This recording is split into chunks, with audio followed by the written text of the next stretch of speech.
நான் தினமும் காலையில் ஓடுகிறேன், சாயந்தரம் நடக்கிறேன், ஏன் நோய் குணமாகவில்லை? எல்லாம் ஒழுங்காதான் ஃபாலோ பண்ணுவாங்க. சிலர் வந்திருக்காங்க, சார் திடீர்னு கண்ணு தெரியல சார், உடம்புக்கு வேலை கொடுத்தீங்கன்னா சூடு அதிகமாகும். பிரம்மகுமாரிகள் அமைப்பில் இருக்கிற எல்லாருமே கண்ணை திறந்துதான் தியானம் பண்ணுவாங்க. இப்படி ஒவ்வொரு ஆக்ஷனுக்கும் சூடு அதிகமாகும் கம்மியாகும் ஒரு கான்செப்ட் இருக்குங்க.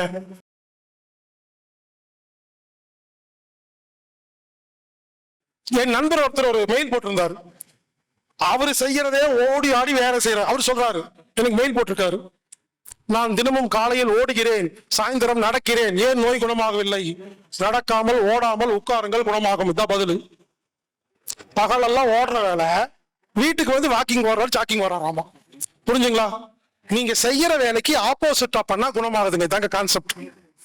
அதிகமா பேசுறவங்க மௌன விரதங்க, பேசாம இருக்கிறவங்க ஓம் சாண்டிங் பண்ணுங்க. உடம்புக்கு அதிக வேலை தரும். புரிஞ்சுங்களா? நமது உடம்புல சூட்டை மெயின்டைன் பண்ணிட்டா குணமாயிருங்க. அதனால யூடியூப்ல போய் என்னோட வீடியோ பாருங்க, வெப்ப ஒழுங்கு வைத்தியம் அப்படின்னு போட்டீங்கன்னா நான் ஒரு யூடியூப்ல பேசியிருப்பேங்க. அது ஃபுல் கான்செப்ட் இருக்கு.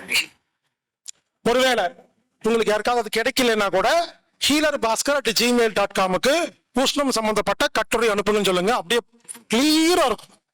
அதை ஒரு முறை படிச்சிட்டீங்கன்னா இனிமேல் உங்க உடம்புல டெம்பரேச்சர் மெயின்டைன் பண்ணி பாருங்க, எந்த நோயுமே இருக்காதுங்க.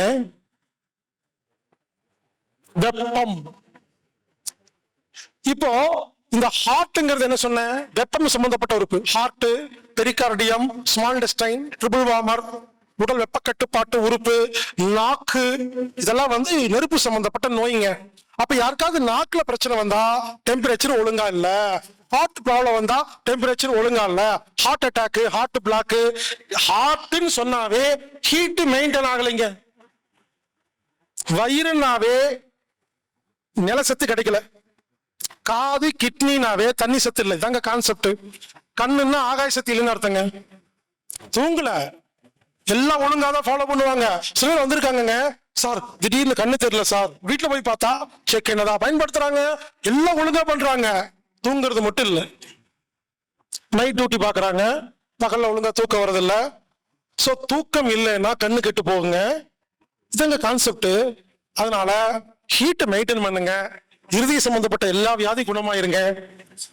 ஹார்ட் பிளாக் ரிமூவர் அப்படின்னு ஒரு யூடியூப் இருக்கு. Heart block remover. ஆக்சுவலி அதுக்கு வேற பேர் மாத்தி இருக்கிறோம், ரத்த சுத்தி பானம். ஏன்னா ஹார்ட் பிளாக் ரிமூவர் அப்படிங்கிறது ஒரு மருந்து மாதிரி வருது. சோ அதனால வந்து லீகல் ரத்த சுத்தி பானம்னு போட்டிருக்கங்க. இந்த ரத்த சுத்தி பானம் எப்படி தயாரிக்கிறதுன்னு யூடியூப்ல போட்டிருக்கோம். அதுல இருக்கிற எல்லா பொருளுமே பாடி ஹீட் இன்க்ரீஸ் பண்றதுங்க. ரத்த சுத்தி பானத்தை நீங்களே செஞ்சு சாப்பிடுங்க, டெம்பரேச்சர் மெயின்டைன் ஆகும். ரத்த சுத்தி பானம். Beetroot malt. இந்த பீட்ரூட் மால்ட் சாப்பிட்டா ஹார்ட் எப்படி சரியாகும்னு சொல்றோம்னா, பீட்ரூட் வந்து உடம்புக்கு சூட்டை கொடுக்கும். இதாங்க சப்ஜெக்ட். யாரெல்லாம் உடல் உழைப்பு இல்லையோ இந்த பீட்ரூட் மால்ட், ரத்த சுத்தி பானம் ஏன் கொடுக்குறோம்னா, அதை சாப்பிட்டா ஒரு டெம்பரேச்சர் மெயின்டைன் ஆகுது, அதுல நோய் குணமாகுதுங்க. ஒண்ணு பீட்ரூட் மால்ட் செஞ்சு சாப்பிடுங்க, இல்ல ரத்த சுத்தி பானம் செஞ்சு சாப்பிடுங்க. இல்லையா அதை விட ரொம்ப எளிமைங்க, வாக்கிங் ஜாக்கிங் எக்ஸசைஸ் போங்க, டெய்லி யோகா பண்ணுங்க. எதுவுமே தெரியலையா, குடுக்குடு ஓடி வந்திருக்கு. ஏதாவது செஞ்சு உடம்புக்கு வேலை கொடுங்க.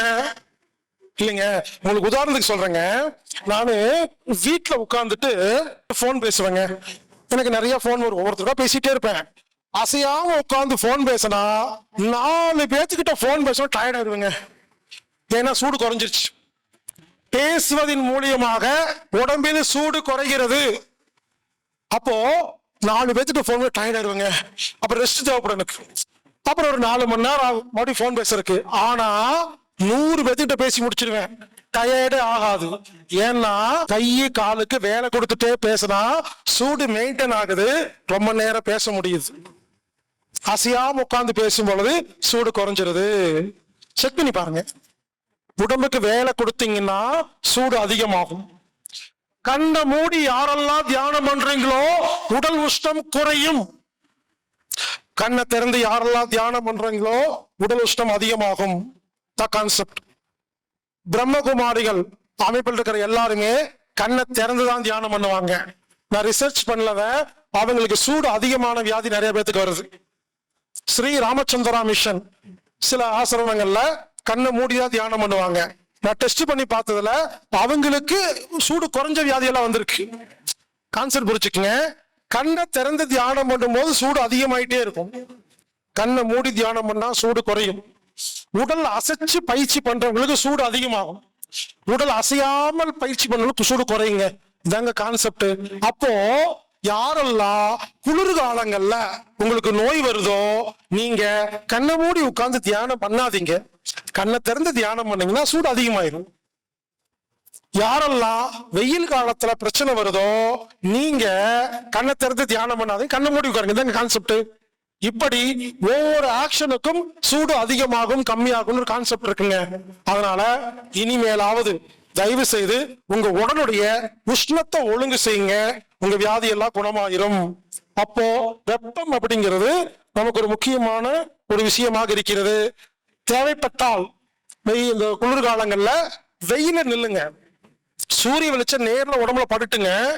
ஏங்க நம்ம ஊர்ல சூரிய வெளிச்சம் டைரக்டா ஃப்ரீயா கிடைக்குதுங்க. ஆனா யாருமே வெயில நிக்கிறதே இல்லைங்க.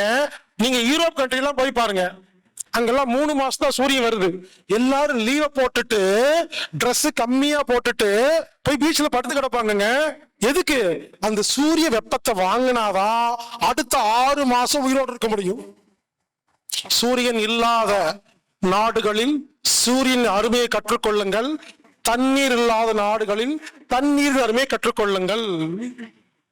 சவுதி அரேபியா கோயத்துல எல்லாம் இப்ப என்னாச்சு, நிறைய மரங்கள் செடிகள் வளர்க்க ஆரம்பிச்சுட்டாங்க, இங்க வெட்ட ஆரம்பிச்சுட்டாங்க. அங்க யூரோப்ல எல்லாம் எல்லாரும் வெயில பார்த்தா ஓடி ஓடி போய் வாங்கிக்கிறாங்க. நம்ம இப்ப ரீசெண்டா வெயில பார்த்து ஒளிஞ்சு ஒளிஞ்சு ஏசி போட்டுக்கிட்டோம். சோ கான்செப்ட் மாறிட்டே போகுதுங்க. கடைசியில் என்னன்னா பஞ்சபூதங்களில் ஏற்படும் குறைபாடுதான் வியாதி. வெறுங்காலில் நடந்தால் மண் கிடைக்கும், ஆகாயத்தை பார்த்தால் நம்மளை மறந்து தூங்கினால் ஆகாயம் கிடைக்கும், தண்ணீரை மண்பானையில் வைத்து ஏர் பம்ப் போட்டா தண்ணீர் கிடைக்கிறது. காற்று, காற்றை பத்தி நான் ஏற்கனவே பேசிட்டேன். சுத்தமான காத்து அடைச்ச ரூம்ல இருக்கக்கூடாது, ஜன்னல்லாம் திறந்து இருக்கணும். தான் கான்செப்ட். சில பேரு பெட்ஷீட்டை தலையோட போத்து படுப்பாங்க, பாத்திருக்கீங்களா?